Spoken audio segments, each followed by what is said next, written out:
Gordon Freeman and his expansion friends are excellent at taking down whatever threats come their way. But you know what I realized? These threats aren't exactly all antagonists. Sure, some of them are scary as hell or annoying, and I guess they all try to kill us, but we never see or at least understand the real brains behind the bad guys. Grey morality is a big theme in the series, and this is a great touch in my opinion. Anyways, let's get into it. Sit back, relax and grab a crowbar, because we're deconstructing most of the main enemies in the game and finding out why they may not be as bad as we think.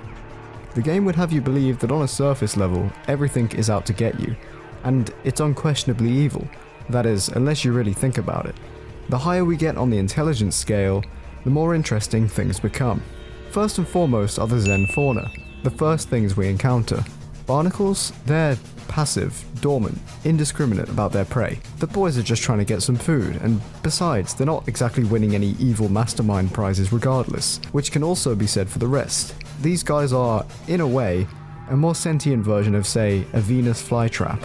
They attempt to eat anything that shows up, including stuff like barrels and wood. Headcrabs are born with an innate combat response to danger, as we can see when we fight the big ball boy. The adult ones we encounter in the facility aren't really any different. As far as they know, they're fighting for survival or food. This is supported by the fact that they can be seen fighting bull squids in the first game, who are very territorial and threatening. Perhaps headcrabs are also their prey. Headcrabs aren't intelligent enough to be evil per se. A bit like Allier. They're no more evil than, say, a shark. The same goes for bull squids, snarks, shark boys and tentacles. Nothing more to say there. Hound eyes are a bit more interesting because they demonstrate pack-based AI, such as their attacks having more power together, which allows us to compare them to the typical canine. Of course, their physiology is going to be quite different, but through observation, a few things can be determined. Hound eyes do stuff like investigating machinery and TVs and stuff, exhibiting a curiosity similar to a canine, but also a higher level of intelligence than the other fauna. The intelligence is cool, but hostility in pack animals towards outsiders is all too common, hence why animals such as wolves are such a problem in the wild. Not evil, fiendishly cute. I think the intelligence could work in their favour, and perhaps domestication could have been possible if anyone had the chance. In conclusion, I don't think any of the lesser animals are evil at all. They're just that, animals. Stick a bunch of snakes, big cats, wolves and such with no knowledge of society or anything beyond what they get in the wild in a room with a bunch of skittish, loud scientists, or really anything unfamiliar. It would be very much the same, and very messy.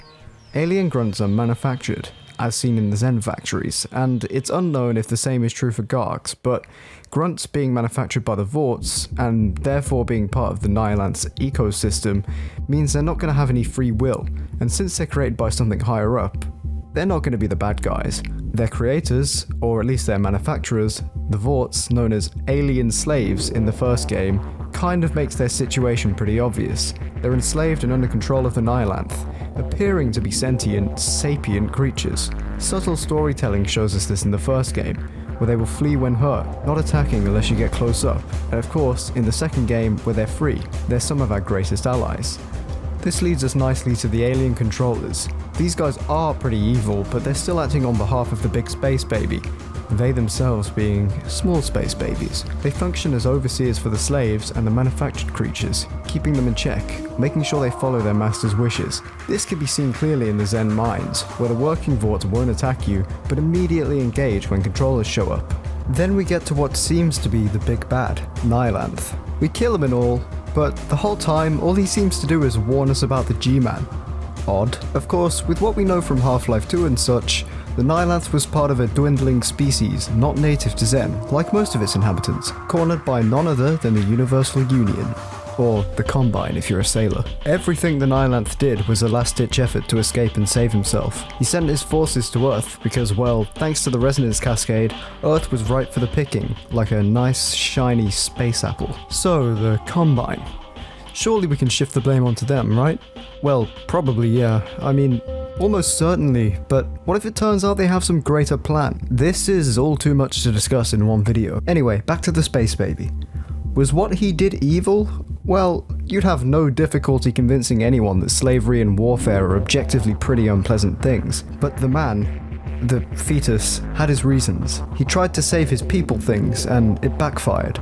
All because of the right man in the wrong place. Anyway, I'm definitely gonna have to make a follow-up to this video sometime, because I haven't yet even mentioned the humans, but I assure you, it's pretty much the same story. So stay tuned for that. Don't forget to check out any of my other content if you enjoy what you saw, and if you want to support me, leave a like, share and subscribe. I really appreciate it. Thank you so much for watching, and I'll see you in the next one.